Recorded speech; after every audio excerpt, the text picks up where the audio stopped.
seguinte, vamos nos apresentar. Meu nome é Ana Laís Ferrari, meu apelido é Poderosa na faculdade, para quem ainda não me conhece. Eu estou no 8º semestre e faço parte do PET. E daí eu vou estar hoje ministrando o curso de relatório junto com o Isaac, que vai se apresentar também. Eu estou no 5º semestre agora e vamos lá, apresentar o curso para vocês. Bora lá. Então, o nosso curso de hoje é de como confeccionar um relatório.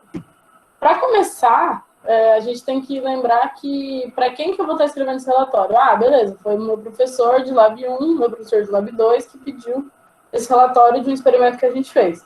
Ok. É muito importante para que o seu relatório seja bom, que você pense que ele vai ser lido por uma pessoa que, às vezes, não sabe nada sobre o assunto. Então, é sempre bom você explicar tudo que foi feito. Porque, beleza, o professor sabe, mas sempre tenha em mente que alguma outra pessoa pode ler o relatório. Vamos supor, se sua mãe pegar o seu relatório para ler, ela vai conseguir ter uma noção do que é, porque você deixou tudo muito bem explicadinho.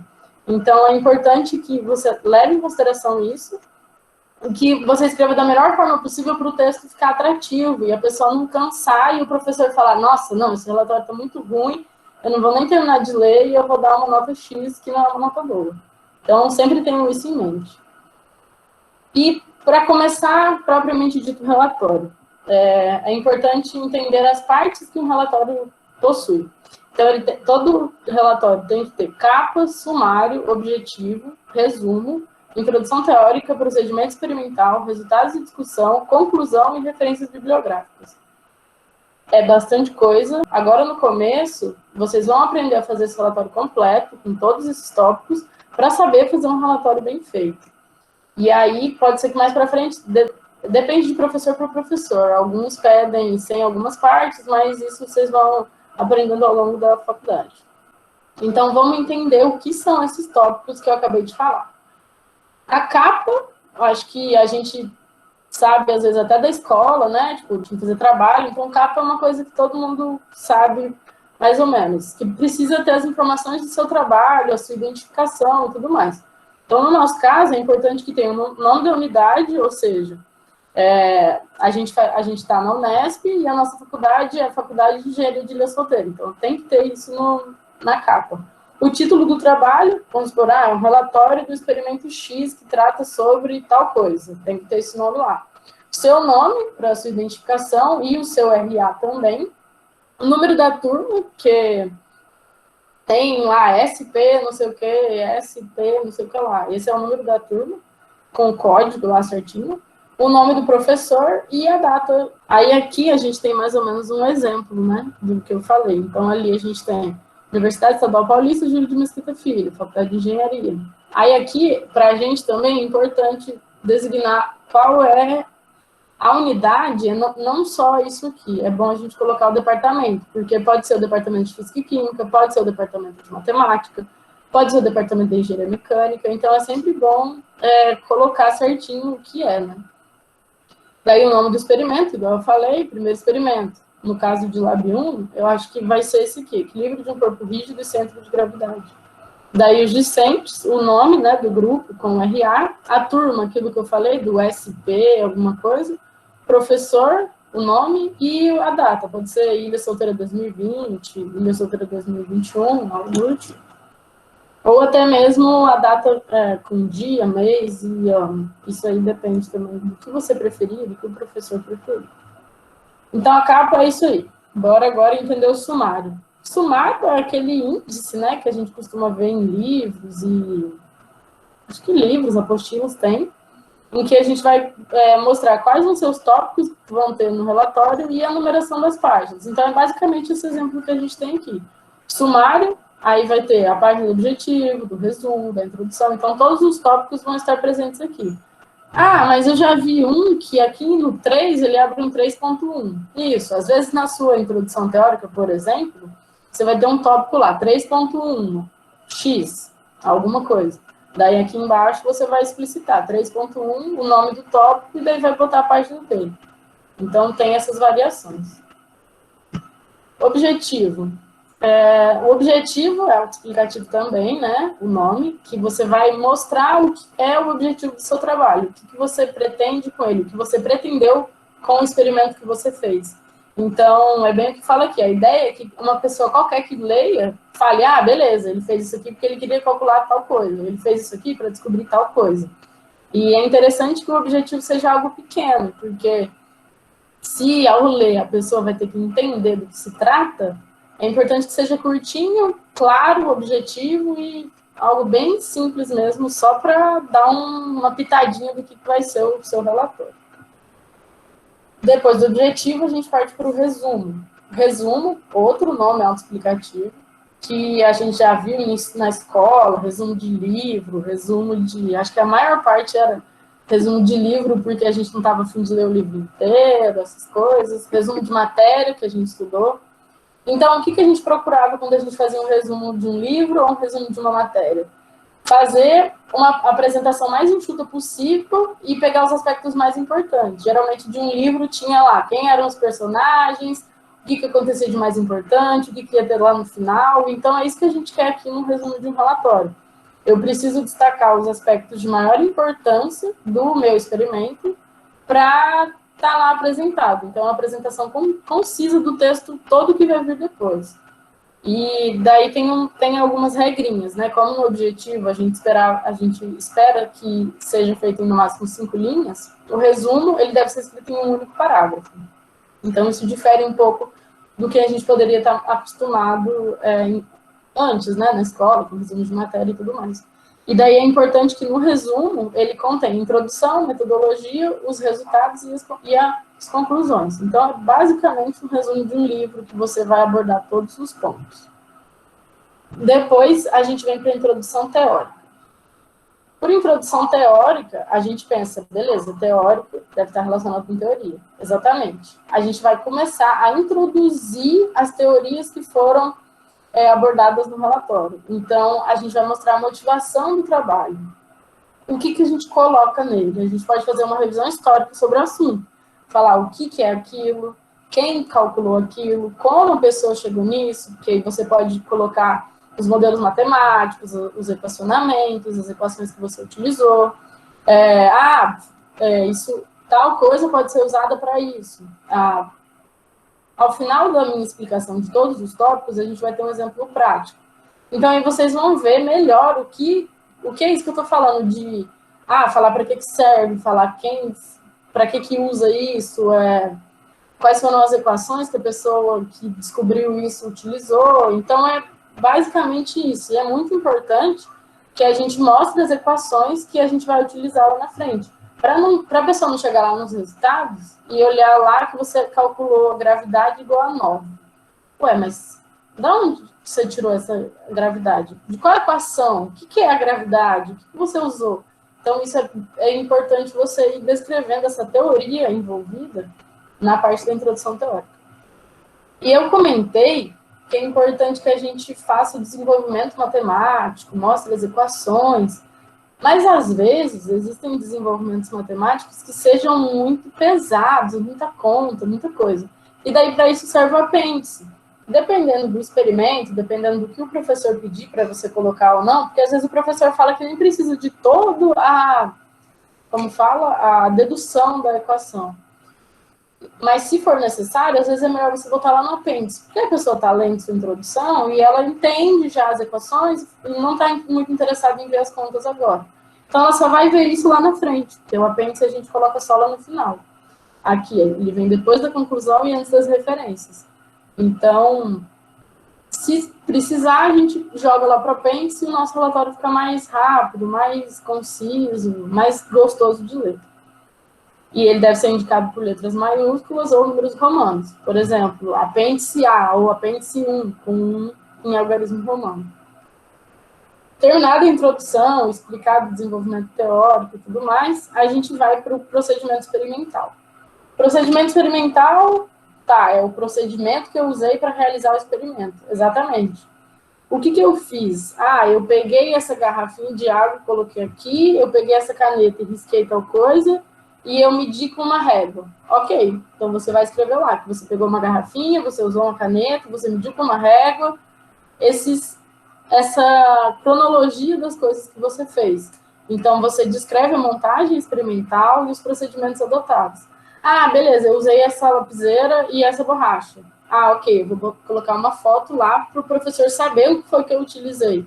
E não, porque se eu falar que eu usei uma lapiseira, não que seja tão relevante assim, mas imagine um objeto mais relevante. Ele vai falar, ah, beleza, mas como será que era aquela lapiseira? Então é importante que você tenha esses esquemas, essas fotos, vocês vão ver bastante sobre aparato experimental, porque às vezes vai ter uma coisa lá no laboratório, que é uma canaleta, ela tá na diagonal, assim, para a gente botar uma bolinha e ela sair rolando para baixo. Então, talvez seja importante você botar uma foto lá ou um desenho que mostre como era que a bolinha estava caindo, como é que estava montado tudo isso para ficar mais lúdico, né? Mais legal de ler, mais... A gente gosta de ler coisas que têm ilustrações que fazem com que a gente perceba mais fácil, né? Então, talvez seja legal acrescentar essas imagens e ir explicando quais foram os passos, né? Então, tem que ser suficiente para que uma pessoa que vai ler o seu relatório, ela entenda, ah, beleza, dá para eu fazer essa mesma coisa, porque eu sei o que eu preciso e eu sei os passos que ela utilizou para chegar no resultado. Então, eu posso repetir esse experimento. É bem importante também. Agora, a gente chegou na parte mais importante do relatório, que são os resultados de discussão, porque o professor quer que a gente calcule as coisas e quer ver se a gente calculou certo, se a gente encontrou os valores certos. Então, a gente vai apresentar os resultados e discutir esses resultados. É bem autoexplicativo novamente. Então, beleza, Ana, mas como é que eu vou fazer essa apresentação dos resultados? Porque eu medi lá 10 tempos. Então, como será que é legal de colocar? Então, 10 tempos, ao invés de colocar tempo 1, vírgula, tanto, tempo 2, vírgula, tanto, a gente começa a utilizar tabelas e quadros aqui, para organizar melhor esses resultados. Tá, e daí eu calculei com esses 10 tempos a média dos tempos. Beleza, aí você coloca. Com os dados da tabela foi possível. Daí você vai colocando os cálculos que você foi fazendo. Às vezes mais detalhado, às vezes não precisa ser tão detalhado. Isso também varia de acordo com o que você acha que é necessário e de acordo com o que o seu professor pediu. Então, eu vou apresentar... o professor pediu para fazer um gráfico, então eu tenho que apresentar a figura desse gráfico, tenho que me atentar às unidades de medida, apresentar as unidades de medida, igual, eu calculei o tempo. Você joga lá tempo 10. É o quê? 10 segundos? 10 horas? 10 minutos? É bom sempre se atentar a isso, porque acaba que isso conta ponto e é muito importante para o entendimento do seu relatório. Aí, eu falei sobre discussão. Ok, mas como é que eu vou discutir? Você pode fazer essa discussão comparando a teoria que você colocou lá na introdução com o resultado que você obteve experimentalmente. Newton falava que tal. Aí no experimento eu vi que realmente isso acontece. Daí você discute coisas assim, de uma forma formal, não igual eu estou falando agora. Não, eu calculei a gravidade, ela deu 11 por meio desse método. Eu acho que não é legal, porque a gravidade é mais ou menos, não vai variar tanto assim além de 10, vai ser uns 9,8, 9,9, no máximo 10, 10,1. Então, é necessário que você fale se está certo, se está errado, explicar por que você acha que deu errado, explicar coisas assim. A discussão do resultado que você obteve é uma das partes mais importantes, porque aí o professor pode ver se realmente você entendeu o que ele estava querendo dizer e se você captou a matéria, né? Se você absorveu o ensinamento que ele passou para você. Então, é bem importante e é legal também para treinar se a gente está entendendo real a matéria, sabe? Tipo, você para e pensa, eu vi lá na teoria que era isso, isso, isso, mas aqui no experimento eu vi que é isso, isso, isso. Verdade, bateu. Então, assim, ao longo do tempo, a gente vai pegando esse feeling e vai ficando mais fácil e ajuda muita gente para aprender realmente a matéria. E daí eu falei, né, que eu ia botar uma foto desse lápis com essa borracha. E eu também falei que a gente ia botar uma tabela ou um quadro dos tempos. Como eu faço essa apresentação? Então, eu preciso tem uma regra para eu apresentar. Não posso só jogar uma figura lá e falar, beleza, se vira para descobrir o que é isso. Então, aqui, a gente tem que botar uma identificação para essa ilustração. Então, tem que ter em negrito na parte superior dela. Então, beleza, eu botei uma figura. Aí eu botei lá, figura 1. Objetos utilizados, que vai estar a foto da borracha do lápis. Aí depois eu vou ter um gráfico, aí eu vou botar figura 2, gráfico de tal coisa. Aí eu vou ter um desenho, vou ter um esquema. Depende do que você for colocar, mas geralmente o que a gente mais utiliza é figura e depois quadro e tabela. E daí, igual eu falei, né? Eu falei figura 1. Então, depois do nome em negrito na parte superior, a gente precisa colocar o número da ordem de ocorrência no texto. Então, eu botei a minha primeira figura lá na página 3. Aí, lá na página 20, eu vou voltar. Eu vou ter que olhar da página 1 até a página 20 quantas figuras teve e colocá-las na ordem certinho. Isso é bem importante. E depois, no exemplo prático, vocês vão ver, na real, ele vai aparecer, vai ficar mais fácil de vocês identificarem. E aí, embaixo da sua figura, você tem que colocar a fonte, porque quem fez isso aí, né? Foi você que fez? Você pegou de um livro? Você pegou da apostila de laboratório? É importante que você indique qual é a fonte. Ah, fui eu que fiz, o que eu coloco? Você pode colocar autoria própria, próprio autor, isso depende do que você acha melhor de colocar.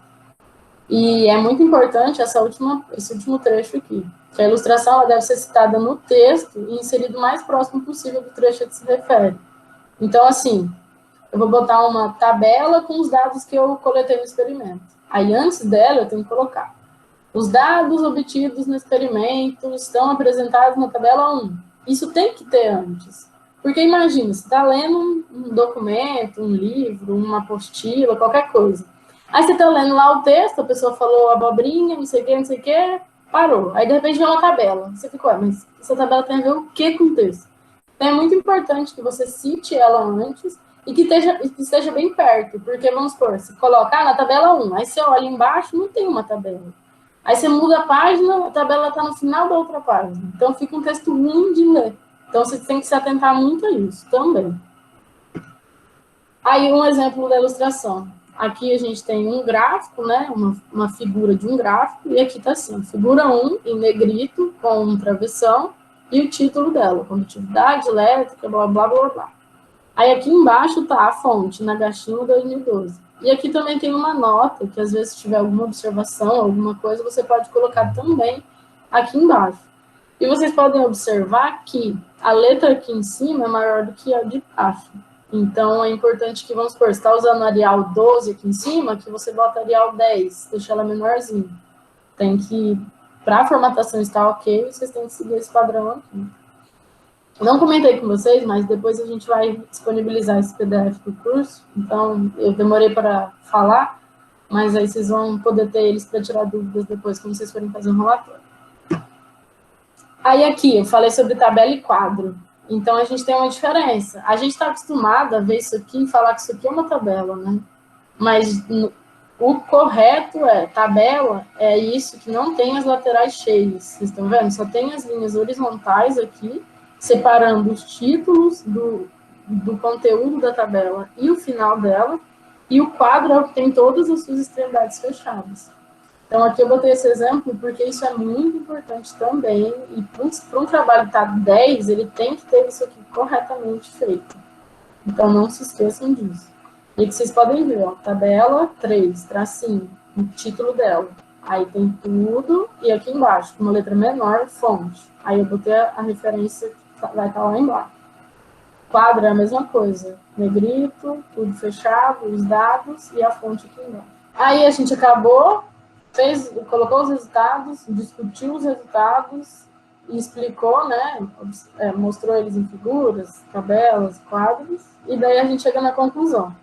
Conclusão, a gente vai finalizar o trabalho, a gente vai fechar. Então, a gente vai pegar o que a gente utilizou, os resultados que a gente obteve e concluir, né? Fechar o trabalho.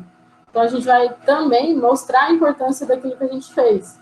Então, tipo, o experimento foi... É que aqui varia também de professor para professor. Às vezes tem professor que vai querer que você fale que o experimento foi bom e que obteve bons resultados, e tem professor que acha que isso não é uma boa discussão, uma boa conclusão. Então, essa é uma parte um pouco complicada, mas que aos poucos vocês vão entendendo melhor. Então, assim, o experimento obteve êxito, eu obtive êxito no experimento, porque eu consegui calcular a gravidade que eu precisava, e eu utilizei tais coisas, os resultados foram esses, coisas assim, sabe, para realmente fechar. Então, o método experimental foi ok. A gente teve alguns problemas de medição por conta de tais erros, coisas assim, sabe? Para basicamente concluir tudo que foi feito e fechar o trabalho, que é o último tópico que a gente vai apresentar. E, por fim, a gente apresenta as referências. As referências, como eu dei uma palhinha ali anteriormente, é onde a gente vai colocar quais foram os livros que a gente se baseou para poder fazer esse relatório, qual foi o artigo que a gente usou, ou em que site da internet que eu achei algum conteúdo importante que foi relevante. A apostila que o professor disponibilizou tinha as equações, tinha o desenvolvimento, tinha um esquema do que a gente ia utilizar, então tudo isso tem que estar devidamente referenciado, para não acontecer de ser plágio ou alguma coisa do tipo. Com relação às referências, como as outras coisas da figura, do resumo ser um parágrafo, do objetivo ter 5 linhas, aqui também existem regras, que nesse caso são de acordo com a BNT, que acho que talvez todo mundo já ouviu falar, que é a Associação Brasileira de Normas Técnicas, que eles determinam como tem que ser feitos os artigos científicos, textos e relatórios e afins. E as referências é uma dessas coisas que tem que estar muito bem descrita, muito bem feita. E aí aqui a gente colocou mais ou menos como é que são feitas as referências, porque varia de livro para artigo e para sites. Então, se for um livro, às vezes vocês já até viram, sobrenome, prenome, abreviado, vamos supor, se fosse eu, seria Ferrari AL, de Ana Laís. Aí eu escrevi um livro de tal título, de tal edição, publiquei em Ilha Solteira, coisas assim. Artigo periódico segue mais ou menos a mesma coisa. E daí site que muda um pouco mais, né? Que é muito importante você colocar o URL, né? Que você utilizou e a data que você acessou. Essas normas, a gente encontra facinho na internet. Talvez existem até alguns sites que fazem a norma certinha, né? A gente coloca os dados e eles já enviam a norma bem feita. E normalmente nos livros, no comecinho, tem como deve ser feita a referência dele. Então, isso é uma coisa bem fácil. E também, mais para frente, nesse mesmo curso, a gente vai falar sobre algumas formas de fazer com que essas referências sejam feitas de uma forma mais fácil para a gente, sem dar tanto trabalho. E é isso aí. Agora, como eu disse, o Isaac vai mostrar para vocês um exemplo prático para elucidar um pouco melhor tudo isso que eu falei. Agradecemos a participação de vocês.